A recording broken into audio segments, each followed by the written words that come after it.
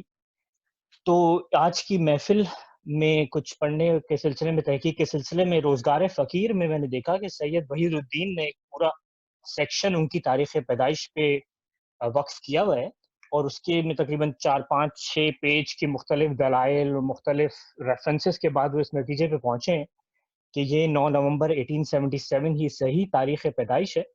اس کی جو صحیح سند وہ یہ دیتے ہیں کہ اقبال کو اپنی تاریخ پیدائش اسلامی کیلنڈر کے حساب سے یاد تھی، جو کہ 3 ذی القعدہ 1294 بنتی ہے. تو اس حساب سے 9 نومبر 1877 ہی بالکل صحیح ہے. تو یہ کتاب ویسے بھی بہت ہی دلچسپ ہے، جو بھی اقبال کے بارے میں پڑھنا چاہے. تو بہرحال اس میں نے کہا عرض کر دوں، یقیناً آپ کی نظر سے یہ گزری ہوگی، لیکن اس وجہ سے یہ میرے خیال سے تاریخ پیدائش پھر مانی گئی. اس میں بڑے بڑے لوگ جاوید اقبال نے بھی اس کی تائید کی تھی وغیرہ وغیرہ. اچھا، تو اس کے بعد میں سوال یہ اٹھانا چاہ رہا تھا، اور اس کا سوال جواب ڈھونڈ رہا تھا کہ اقبال شاعر ہیں یا کچھ اور ہیں. تو ہم لوگ جس کو بھی آپ پڑھیں سب اقبال کو کلیم کرتے ہیں. آپ کو کنزرویٹو سے کنزرویٹو مولوی، آج کے مولوی حضرات بھی اقبال کو کلیم کرتے ہوئے ملیں گے. ایکسٹریملی لبرل ہو جائیں تو وہ لوگ بھی کلیم کریں گے. کوئی حکیم الامت بولے گا، کوئی مجاہد بولے گا، کوئی ولی بولے گا، کوئی مومن بولے گا، انقلابی بولیں گے، وطن پرست بولیں گے.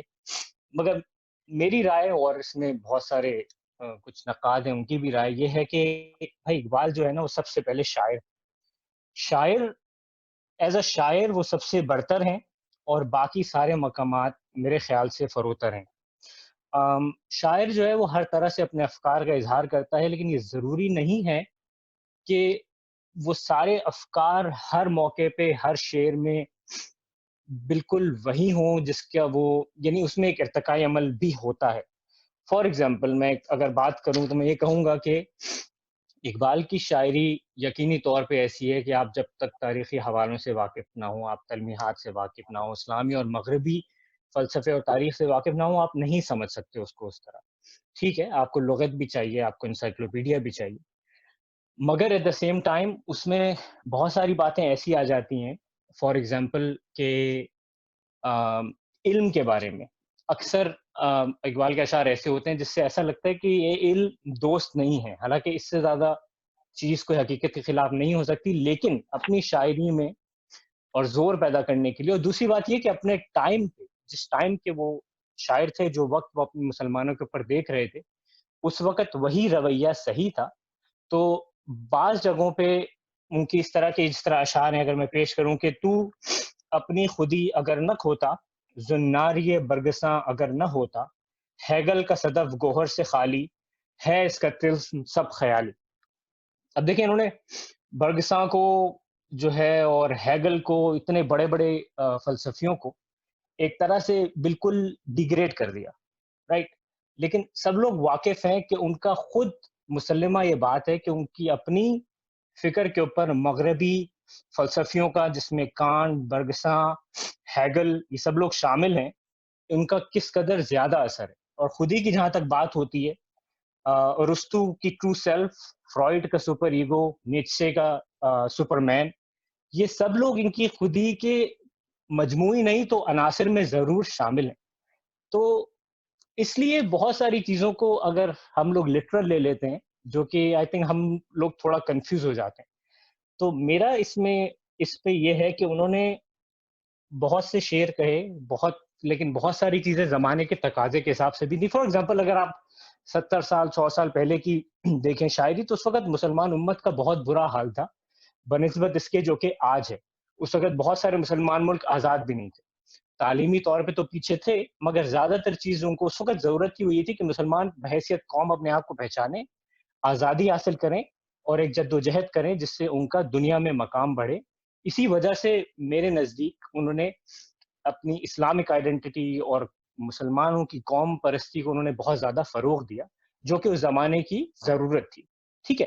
لیکن میری رائے یہ ہے اگر آج اقبال زندہ ہوتے نا تو وہ جس طرح بلیغ نے بات کی میں بہت زیادہ ایگری کرتا ہوں اس بات سے کہ وہ سب سے زیادہ اس پہ زور دیتے کہ آپ علم الاشیاء حاصل کریں. علم الاشیاء میں قرآن کی اصطلاح استعمال کر رہا ہوں.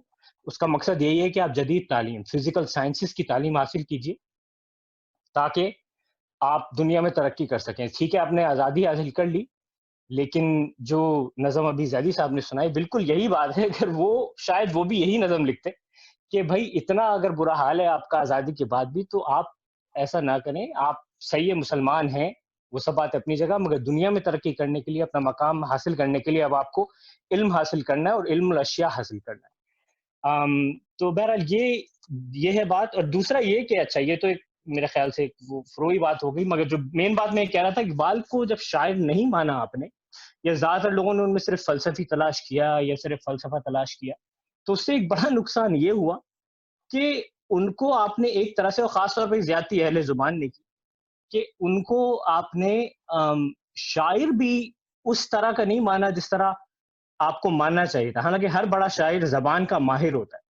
تو اس سلسلے میں ایک چھوٹا سا اقتباس پڑھوں گا شمس الرحمان فاروقی صاحب کا, اور ہو سکتا ہے آپ حضرات سے ایگری کریں کہ پہلے تو آپ نے ان کو شاعر سے ہٹ کر فلسفی بنا دیا, ٹھیک ہے, لیکن پہلا مقام جب شاعر کا ہے, لیکن وہ اگر آپ نہیں دیتے تو ہوتا کیا ہے کہ آپ ان کو زبان میں بھی جس صنعت کے مستحق ہیں وہ بھی نہیں دی جاتی. سو فار ایگزامپل یہ فاروقی صاحب لکھتے ہیں آج یہ عالم ہے کہ اگر میں کسی لفظ کے بارے میں سند مانگوں تو آپ ڈھونڈ ڈھانڈ کے کسی مجہول لکھنوی یا محمل دہلوی کا شعر نکال لیں گے, لیکن فیض, راشد, میرا جی اور شاعر مشرق ترجمان حقیقت ڈاکٹر علامہ اقبال کا شعر پیش کرنے کا تصور آپ کے خیال و خیال میں بھی نہیں آئے گا.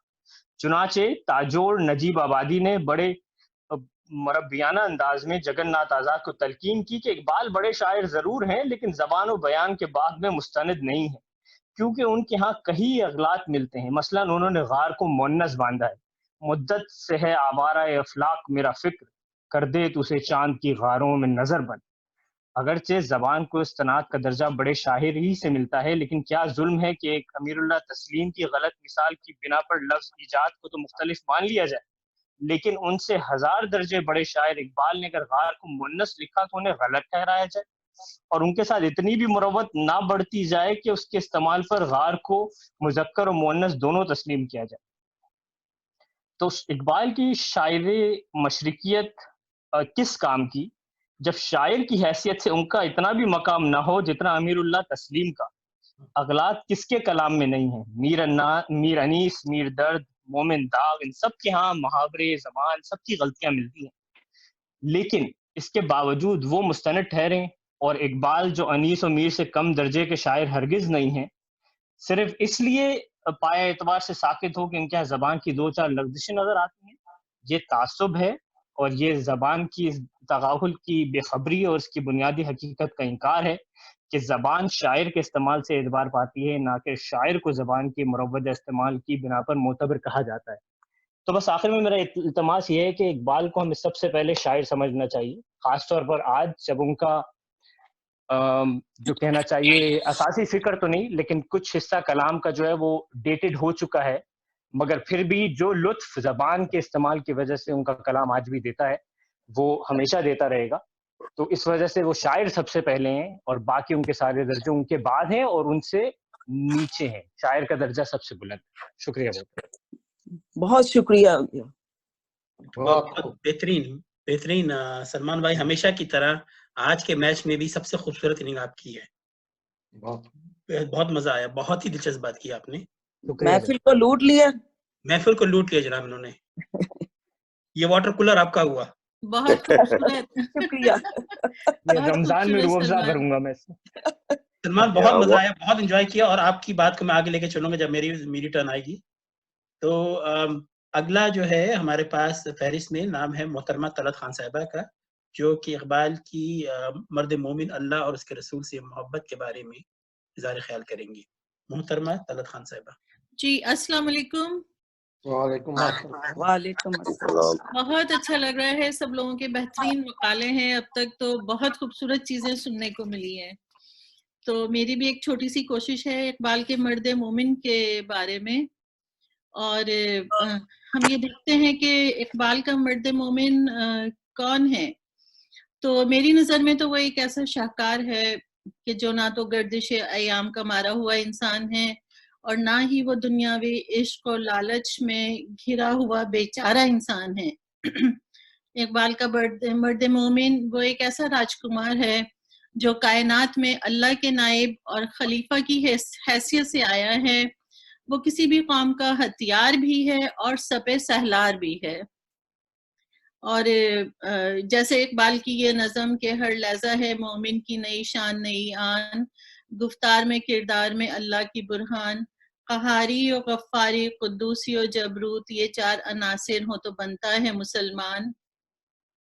ہمسایہ جبریل امی بندہ خاکی، اس کا نشیمن نہ بخارا نہ بدخشاں، یہ راز کسی کو نہیں معلوم کہ مومن قاری نظر آتا ہے حقیقت میں ہے قرآن، قدرت کے مقاصد کا عیاں اس کے ارادے، دنیا میں بھی میزاں قیامت میں بھی میزاں، جس سے جگر لالہ میں ٹھنڈک ہو وہ شبنم، دریاؤں کے دل جس سے دہل جائیں وہ طوفاں۔ تو اگر ہم اسی بات کو آگے بڑھائیں تو وہ اپنے مرد مومن سے یہ امید رکھتے ہیں کہ وہ نہ صرف دنیا میں ایک بہت کارگر چیز ہو، بلکہ وہ تو یہ بھی چاہتے ہیں کہ وہ اللہ کے نور سے تخلیق کی گئی جو ہمارے حصے ہیں، جس میں قلب، روح، سری، کفی، اکفانہ اور نفس شامل ہیں، کہ وہ ان سے بھی آگے چلا جائے، یعنی کہ وہ آسمانوں تک پہنچ جائے۔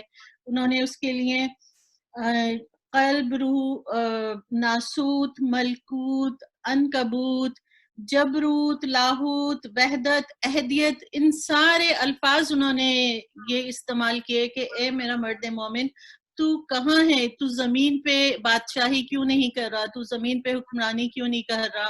تو زمین پہ رہبری کیوں نہیں کر رہا؟ میں تو تجھے آسمان کی وسعتوں سے بھی آگے دیکھنا چاہتا ہوں، میں تو تجھے جبریل امی سے بھی آگے دیکھنا چاہتا ہوں۔ وہ یہ کہتے ہیں کہ ہر ایک مقام سے آگے مقام حیات ہے تیرا، ہر ایک مقام سے آگے ہے مقام حیات تیرا، حیات ذوق سفر کے سوا کچھ بھی نہیں۔ ان کا مرد مومن اقبال کا ایک ہتھیار ہے۔ اقبال کا مرد مومن وہ حضرت حیدر کرار کا پیکار ہے۔ ان کا مرد مومن وہ مرد مومن ہے جسے وہ ٹیپو سلطان کی تلوار میں دیکھتے ہیں۔ ان کا مرد مومن وہ مرد مومن ہے جسے وہ محمود غزنوی کی یلغار میں دیکھتے ہیں۔ آج اقبال کا مرد مومن جو شاہین تھا، ہمیں بہت افسوس کے ساتھ کہنا پڑتا ہے کہ آج وہ شاہین نہیں نظر آتا، وہ کرگس کا روپ دھارے ہوئے ہے۔ اقبال کا مرد مومن سمندر کا سینہ چیرنے والا اور پہاڑوں کو پاش پاش کرنے والا انسان ہے۔ لیکن یہاں میں بلیغ بھائی کی اس بات سے بالکل اتفاق کروں گی کہ جس طرح بلیغ بھائی نے کہا کہ ان کی قردبہ کی مسجد میں جو ان کا میسج ہے وہ وقت ہے، واقعی وہ وقت ہے، اور ہم وقت پتہ نہیں حالات کے ہاتھوں یا ہماری کیا مجبوریاں ہیں کہ ہم نے یا تو وقت کو پیچھے چھوڑ دیا ہے یا پتہ نہیں وقت نے ہم کو پیچھے چھوڑ دیا ہے کہ ہم اس نہج پہ نہیں ہیں جہاں کہ ہمیں ہونا چاہیے تھا، جہاں کہ ہمیں دنیا کی رہبری کرنی چاہیے تھی، ہم اس نہج سے بالکل ہٹ گئے ہیں۔ حالانکہ ان کے ہاں تو ہاتھ ہے اللہ کا، بندہ مومن کا ہاتھ، غالب و کار آفری، کار کشا کار ساز۔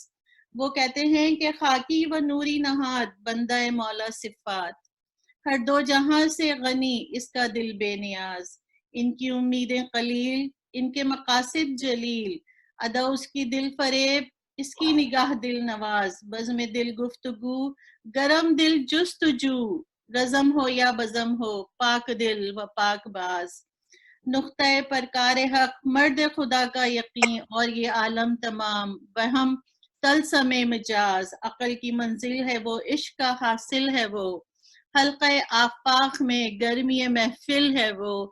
تو بس آخر میں تو میں یہی کہوں گی کہ خدا سے یہ دعا ہے کہ اس کا مرد مومن ہمیں وقت کے ساتھ ساتھ اور انہی صفات کا حامل کسی طرح واپس آ جائے جس کی انہوں نے ہم سے امید کی ہے، جس کا جو وہ چاہتے ہیں، ان کا خیال، ان کا پیام تو واقعی بہت ہی اعلیٰ اور آفاقی ہے، لیکن کاش کہ ہم وہاں تک پہنچ جائیں۔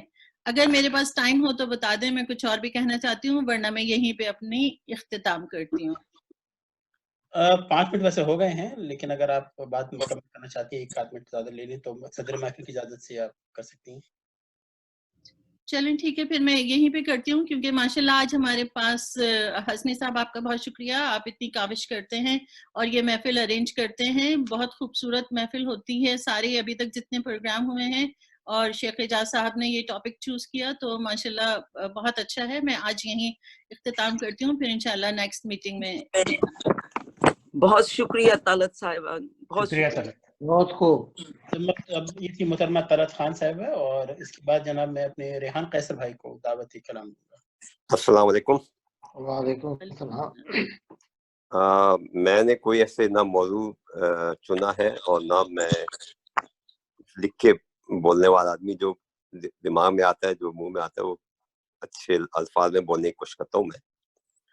تو میں آپ لوگ سے کچھ کمنٹ بھی چاہوں گا بعد میں جو میں کہہ رہا ہوں، اور میں کچھ اپنے خیالات بھی پیش کروں گا۔ اقبال کے بارے میں لوگ کہتے ہیں یہ شاعر مشرق ہے، میں ان کو شاعر مشرق، مغرب، جنوب اور شمال سب کہتا ہوں، کہ ان کی شاعری جو ہے وہ ایک، جیسے سلمان نے کہا، شاعر بھی ہیں، فلسفی بھی ہیں، سب کچھ ہے، لیکن اس کے ساتھ ساتھ ان کے کہیں کہیں باتوں میں کچھ کافی یا تو کنفیوژن دکھتی ہے مجھ کو، یا یہ کہ دور کی بات ہے۔ فار ایگزامپل وہ اب جیسے ہمارے یہ ہے کہ جی شاعر جنہوں نے خواب دیکھا تھا پاکستان کا، حالانکہ ان کا 1938 میں انتقال ہو گیا تھا، 40 میں تقررات، ایک ان کے دماغ میں مسلمانوں کے لیے تھا، جو ہمارے جو ایک مذہبی طبقہ ہے اس نے اس کو مذہب کے لبادے میں اوڑھ کے پاکستان کا شاعر بنا دیا۔ میں جب بھی کبھی ہیوسٹن سے ڈیلس جاتا ہوں، یوزلی جب کیلیفورنیا میں ایلین اور سین فرانسسکو جاتا تھا، تو میں کسی ساتھ میں کسی کو لینے کو وجہ کوشش کرتا اکیلے جاؤں، کوئی بور آدمی کے بجائے، اور راستے میں شکوہ جواب شکوہ، خاص طور پہ صابری کی آواز میں مجھے اتنا پسند ہے کہ وہ ابھی بھی میں سنتا ہوں، تو ہر دفعہ جب میں سنتا ہوں تو مجھے ایک نیا ایک اس میں رنگ دکھتا ہے اور نئی ایک چیز دکھائی دیتی ہے، ایک چیز۔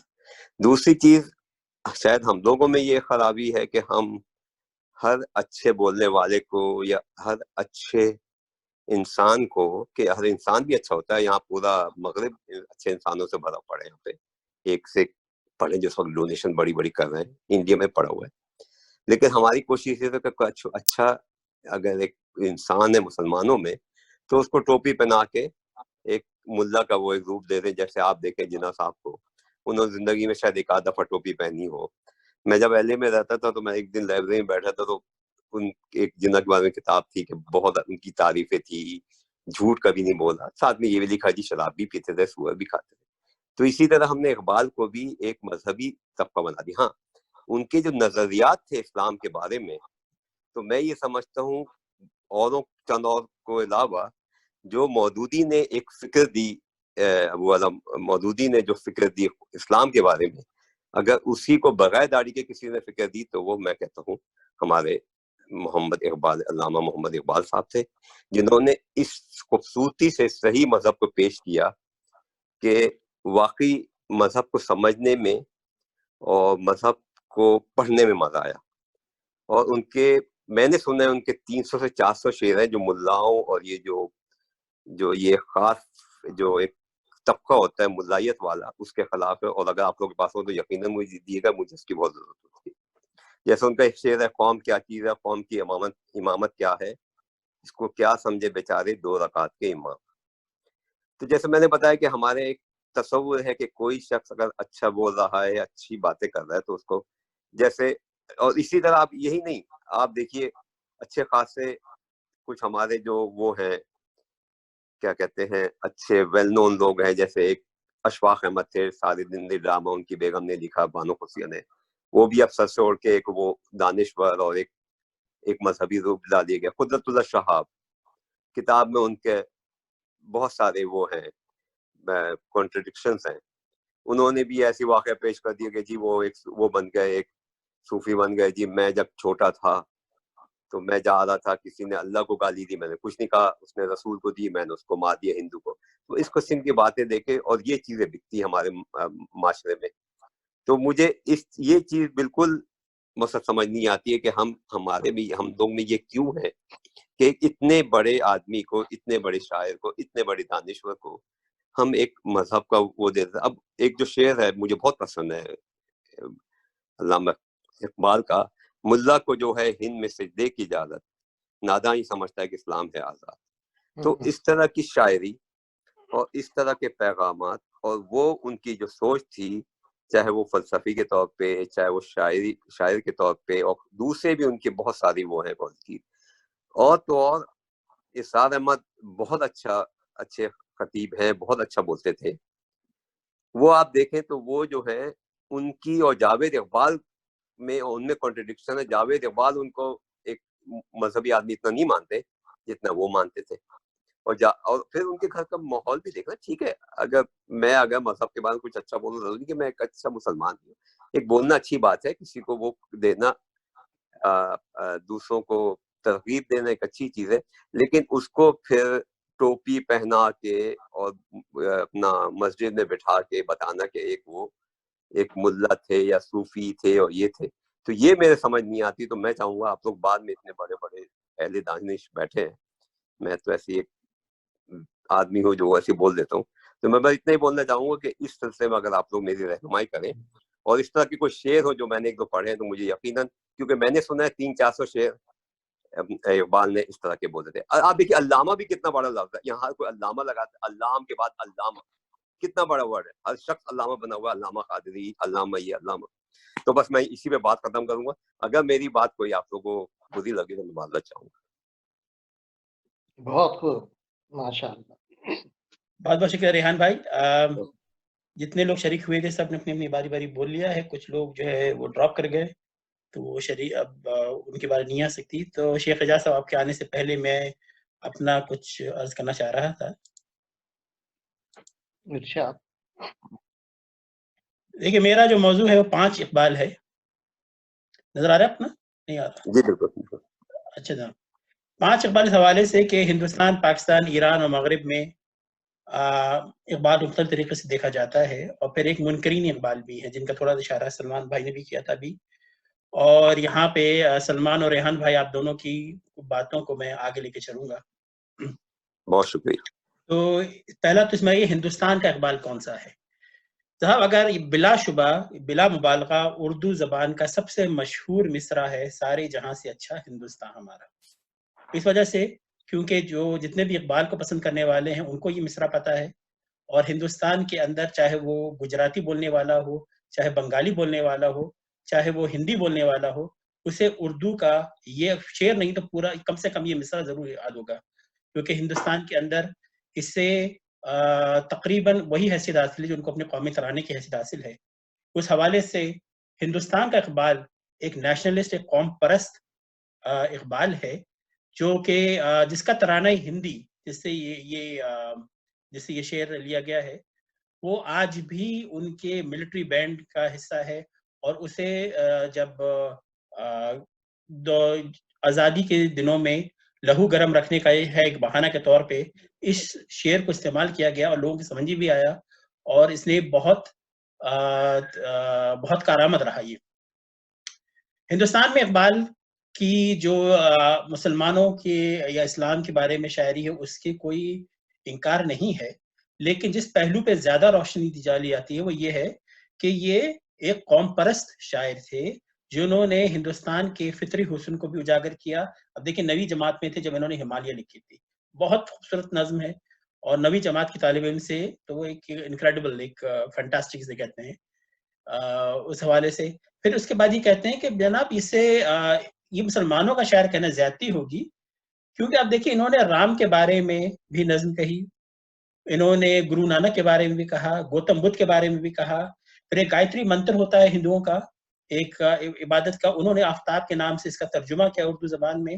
تو یہاں ان میں سے ان کے بانگ درا تک, جب یہ سب بانگ درا میں چھپی تھی, تو ابتدائی دور جو ہے ان کا وہ بالکل قوم پرست والا ہے. کسی طریقے سے نہ تو اس میں کوئی مذہب کا شائبہ ہے، نہ ہی اس میں کوئی تفریق کی بات ہے کہ وہ ہے نا مذہب نہیں سکھاتا اوروں سے بیر رکھنا. تو یہ سب چیزیں وہ ہندوستان کا جو اپنا ایک اپنی جو ایک فکر ہے، اپنی آئیڈینٹی ہے، اس کے ساتھ میل کھاتا ہے. یہاں تک کہ انہوں نے بعد میں جلیانوالہ باغ کے بارے میں بھی اشعار کہے تھے، جو کہ اور آپ مجھے اردو شعرا میں نظر نہیں آئے سوائے اقبال کے. تو اقبال کو جس طرح انڈیا میں دیکھا جاتا ہے، وہ ایک نیشنلسٹ پوئٹ کے طور پہ دیکھا جاتا ہے، اور اس کے انہوں نے وہاں پہ بڑی قدر منزلت بھی ہے. وہاں پہ ان کے انہوں نے ڈاک ٹکٹ بھی اس کے جاری کیے، اور حال ہی میں چند برس پہلے مغربی بنگال میں ان کو ایوارڈ بھی دیا گیا پوسٹمسلی بعد از مرگ. اور ابھی بھی میں نے جگہ پڑھا تھا، لیکن مجھے وہ خبر نہیں ملی کہ وہاں بنگال میں ٹیگور اور اقبال کی جشن سالانہ طور پہ منائے جاتے ہیں. تو یہ ہے ہمارے ہندوستان کا اقبال. اس کے برعکس اگر آپ پاکستان کا اقبال دیکھیں تو ہم اسے کہتے ہیں کہ مفکر پاکستان ہے اور ہمارا قومی شاعر ہے. اور جناب یہ حکیم الامت بھی ہیں، جن کو اسلام کی صحیح فکر تھی، اسلام کی صحیح سمجھ تھی، ملائیت کے یہ خلاف تھے. اور انہوں نے نہ صرف یہ کہ اسلام کی سمجھ تھی، انہوں نے اس وقت جب مسلمان انتہائی پستی کی حالت میں تھے، اب بھی خیر کو حالت بہتر نہیں ہے، لیکن اس وقت انہوں نے وہ راہ دکھائی مسلمانوں کے لیے جو کہ ان کے لیے زیادہ بہتر تھی اور ان کے لیے نجات کی راہ تھی.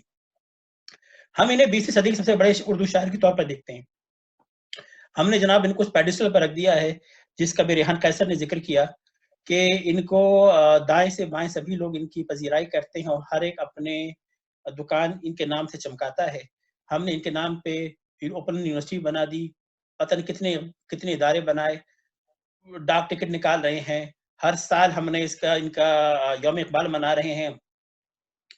اور ایک بڑی دلچسپ جو بات ہے اس حوالے سے کہ ہم نے اقبالیات کے نام پہ ایک پورا موضوع رکھا، جو کہ ایک طریقے سے اقرار ہے کہ جناب اقبال کا جو ہمہ جہتی جو شخصیت تھی اور تو اس کا اعتراف ہے.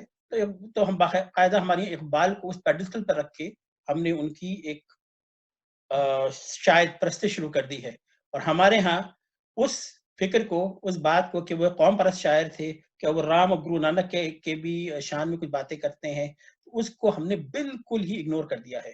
اور عمومی طور پہ ہمیں یہی کہتے ہیں کہ ہمیں جو ان کا جو فلسفہ ہے اس سے ہمیں اتنا کوئی سروکار نہیں ہے.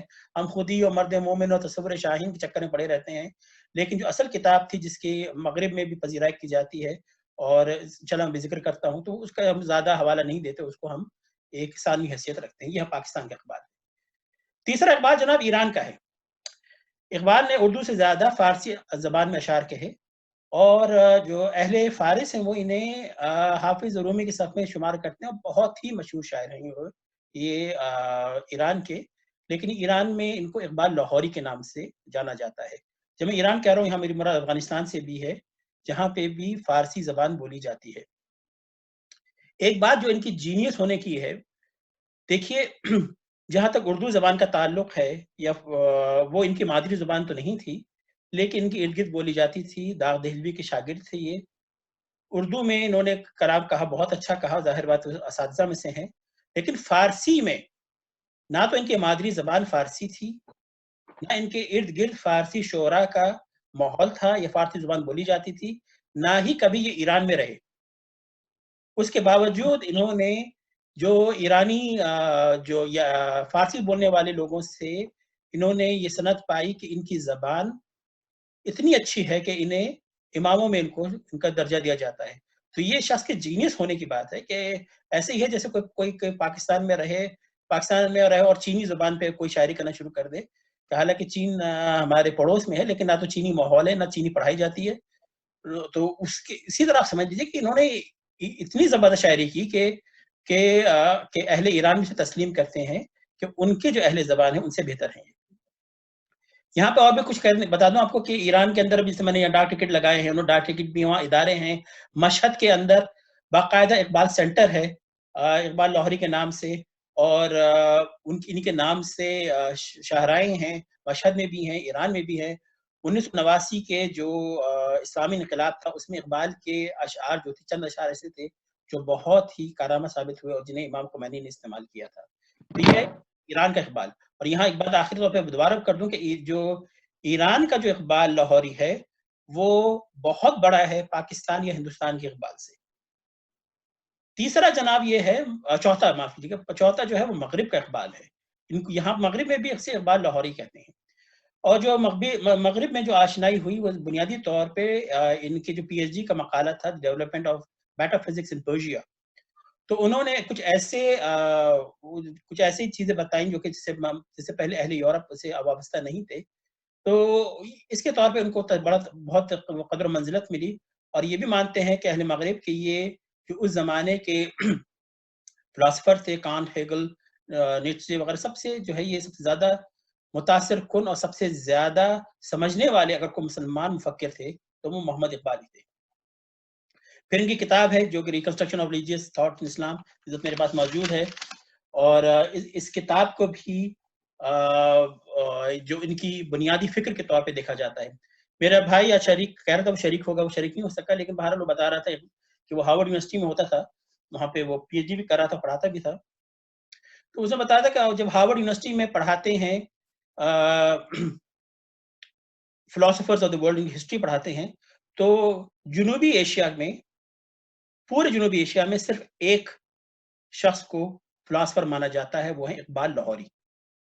آپ سوچئے کہ ہزاروں سال کے اوپر یہ محیط ہے جس میں جنوبی ایشیا کے اندر، اس میں ہندوستان، پاکستان، بنگلہ دیش سب بھی آتا ہے، تو وہاں پہ صرف ایک ہی نام آتا ہے، اقبال لاہوری کا.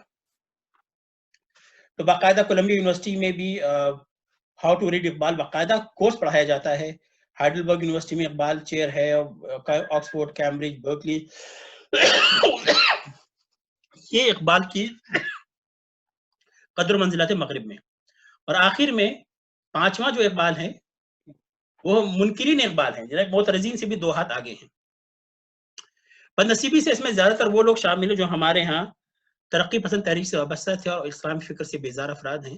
وہ آپ کو اکثر اپنی اقبال سے ان کی اسلامی فکر کی وجہ سے بیزاری کا اظہار کرتے ہیں. ایسے ایسے جملے سننے کو ملتے ہیں کہ ایران میں کوئی اقبال کو نہیں جانتا، یا یہ کہ انہوں نے فلسفہ خود ہی چرایا تھا. اس میں ایک بات میں سلمان بھائی کے آگے کروں گا، اس کے اندر جو اہل زبان لوگوں ہیں انہوں نے بڑی زیادتی کی ہے، کیونکہ اقبال پنجابی تھے تو ان کے اوپر ایک طرح سے ایک تعصب کے ساتھ ان کو دیکھا جاتا ہے، اور یہی سمجھا جاتا ہے کہ شاید وہ زبان کے اندر وہ مہارت نہیں رکھتے تھے، وہ ان کو ملکہ حاصل نہیں تھا جو کہ اور شعراء کو ہے جو کہ جن کی مادری زبان اردو ہے. سلمان بھائی نے بہت اچھی بات کہی تھی. تو یہ جو ہے میں ان کو منکرین اقبال کہتا ہوں. یہاں تک یہ تک کہتے ہیں کہ جناب ان کو تسلیم نہیں کرتے کہ یہ 20ویں صدی کے کوئی بڑے شاعر تھے، لیکن بہرحال یہ ایسے بدنصیب لوگ ہمارے یہاں موجود ہیں. اس کے بارے میں مجھے ایک شعر یاد آتا ہے کہ آپ بے بہرا ہے جو معتقد میر نہیں، تو میں بھی یہ کہوں گا کہ وہی بے بہرا ہے جو معتقد اقبال نہیں. تو بس مجھے اتنا ہی کہنا تھا. بہت بہت شکریہ. بہت اچھے جناب، بہت خوب بہت عمدہ، بہت عمدہ، بہت عمدہ، بہت عمدہ. بہت اچھا. رضوان بہت اعلیٰ اور بریف اور ٹو دا پوائنٹ، ماشاء اللہ، تھینک یو. شکریہ شکریہ. تو شیخ اعجاز صاحب آپ کے پاس اب محفل واپس آتی ہے، آپ کو شکوہ کے بارے میں کچھ بات کرنا ہے. پہلے یہ بتائیے میرے لیے ٹائم کتنا ہوگا، 5-7 منٹ ہے یا اس سے زیادہ ہے؟ آپ کے لیے شام تک ٹائم ہے، محفل ہے، آپ صدر شام محفل تک ٹائم ہے آپ کے لیے، آپ کے پاس ٹائم ہے، جتنا چاہے ٹائم لے لیں. چلے بہت شکریہ. میں چاہوں گا کہ اب جو میں بیان کروں آپ لوگوں کو، آپ لوگ انجوائے کریں، لیکن میں 2 باتیں پہلے کرنا چاہ رہا ہوں. ماشاء اللہ سب نے بہت ہی زبردست طریقے پر تیاری کی اور بہت ہی کیا کہا کہ بڑے غور و فکر سے یہ آج کی اس محفل میں پارٹیسپیٹ کیا. بہرحال میں سب سے پہلے تو یہ کہوں کہ میں اس کا مجھے نہیں تردد کہ جی اقبال کی پیدائش کیا کب تھی، یعنی میرا تردد صرف یہ تھا کہ ہم نے 9 نومبر کو کیوں چینج کیا. پہلے ہم شروع سے ہم دیکھتے رہے 21 اپریل ہم بناتے تھے اور وہی ہونا چاہیے. بہرحال اور دوسری چیز جو ہے ابھی آج کے موضوع میں تصویر درد، اس کے اوپر کسی نے کچھ نہیں کہا. یہ ایک بڑی ایک ان کی مانی بھی ایک نظم ہے، سلسلہ نظم ہے یہ. اچھا دوسری چیز بال جبریل مجھے بہت پسند ہے، اس میں سے 2 اشعار میں سنانا چاہ رہا ہوں.